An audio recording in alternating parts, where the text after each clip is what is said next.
I'm Casey Claiborne, and thanks for watching this CrimeWatch YouTube exclusive, where we're taking a look at some of the recent crime stories around Austin and the state.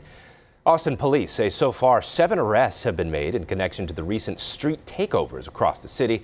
Days after these illegal stunts, Austin's police chief Joseph Chacon held a news conference.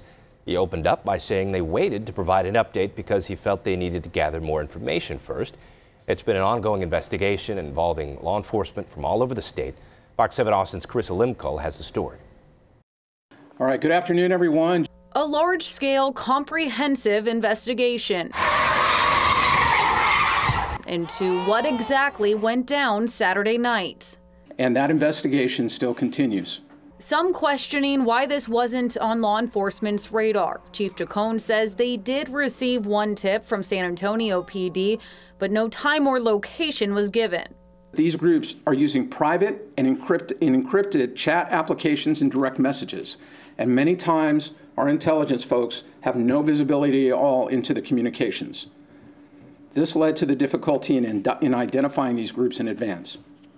The first 911 call came in about 9 p.m. Videos shared with Fox 7 show cars doing donuts in the South Lamar-Barton Springs intersection, fireworks going off, and some people even catching on fire. 41 APD patrol units responded to that initial incident alone. The car clubs continued to travel to several other areas of the city, and it appears that they finally stopped their activity at just before 4 a.m.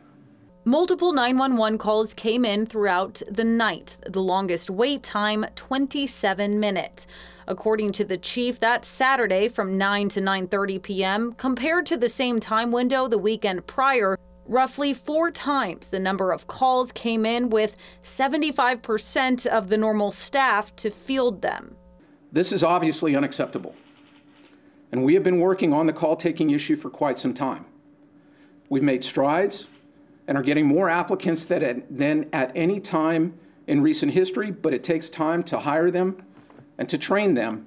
As of Tuesday, 1 person has been arrested by DPS, 6 by APD, 7 total facing charges that include evading arrest, drug possession, and unlawful carrying of weapons. My strong message to those individuals who want to do this: don't do it.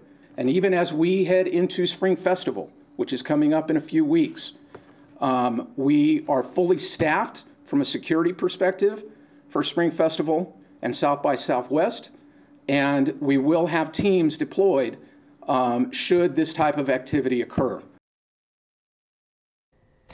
Chief Chacon says the department has conducted tactical operational readiness drills to make sure they're able to respond efficiently if it happens again. Trespassers threw a huge party at a home in Northwest Austin and trashed the place. The Travis County Sheriff's Office is now looking into who caused the damage to the property while the homeowner was away. Fox 7 Austin's Meredith Aldis has that story.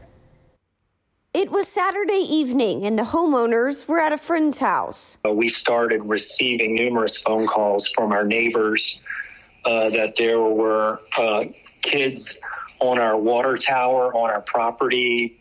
There were cars up and down the street, and kids were hopping over the front of our fence.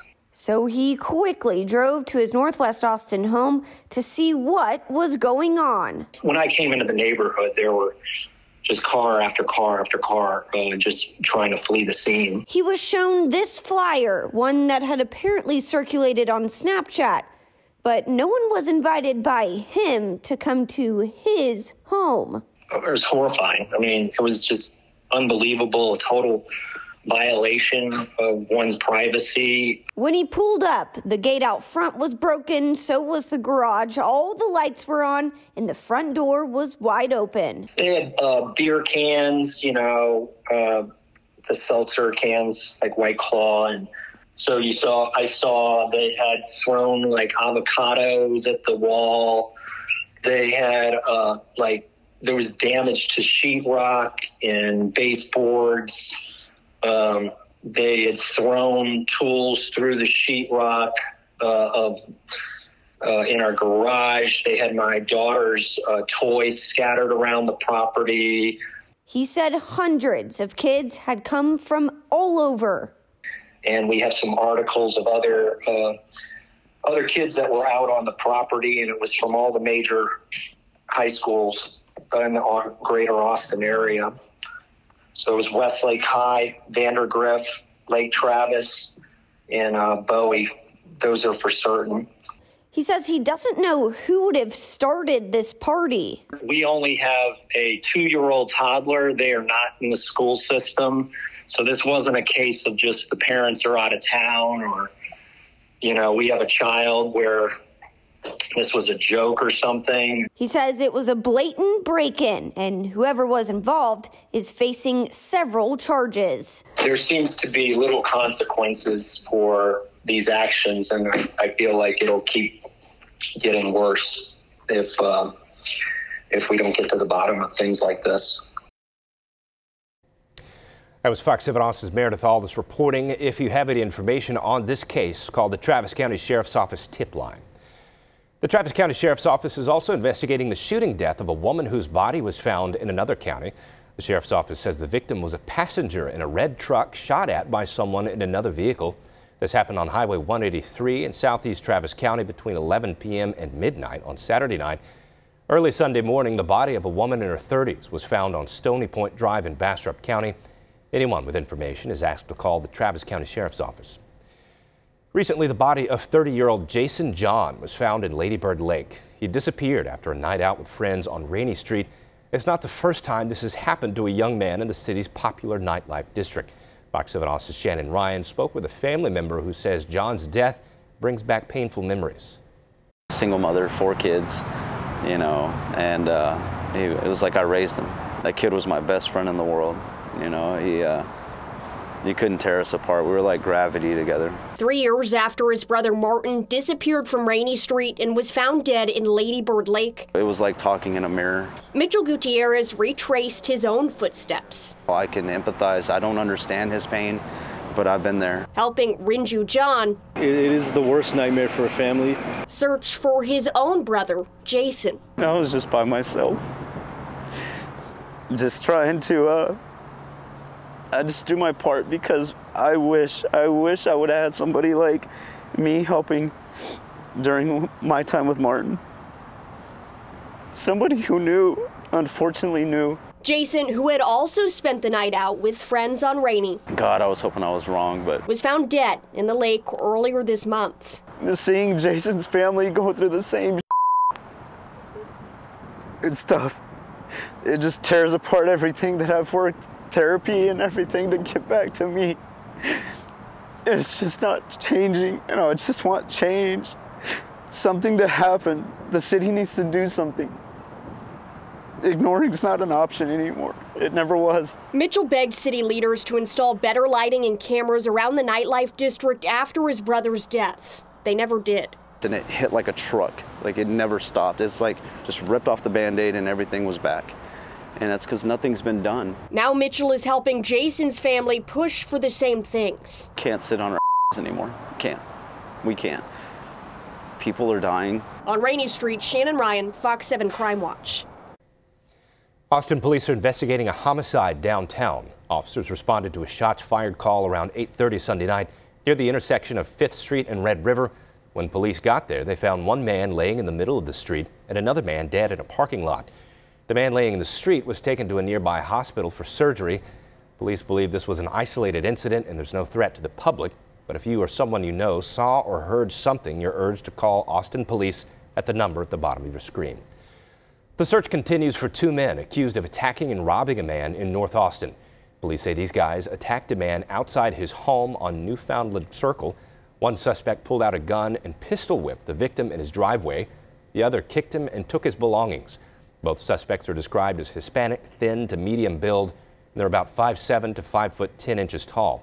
They left the scene in a red Nissan SUV. If you have any information, you're urged to call the Austin Police Robbery Unit at the number on your screen. Texas State University police are searching for 3 people accused of pulling guns on university employees.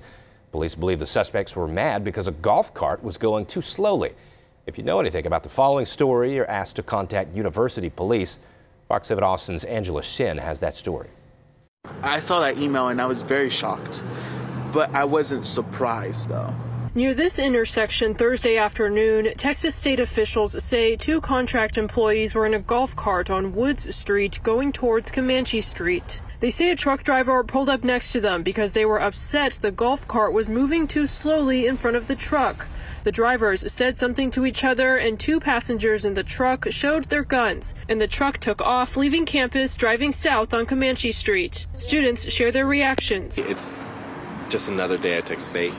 Like, it's a bad thing that happened, but I'm not surprised that it did happen. People really don't know how to drive here. They're quick about bringing out the guns. So it's just another day. It is a little bit like same old, but I think I do appreciate the communication. It makes me uneasy because I live like just over here, and it's like I've not heard about that, and that's just kind of scary to know that somebody pulled out a gun because they got mad. Police say the truck is gray with 4 doors. It's not clear what the make and model is.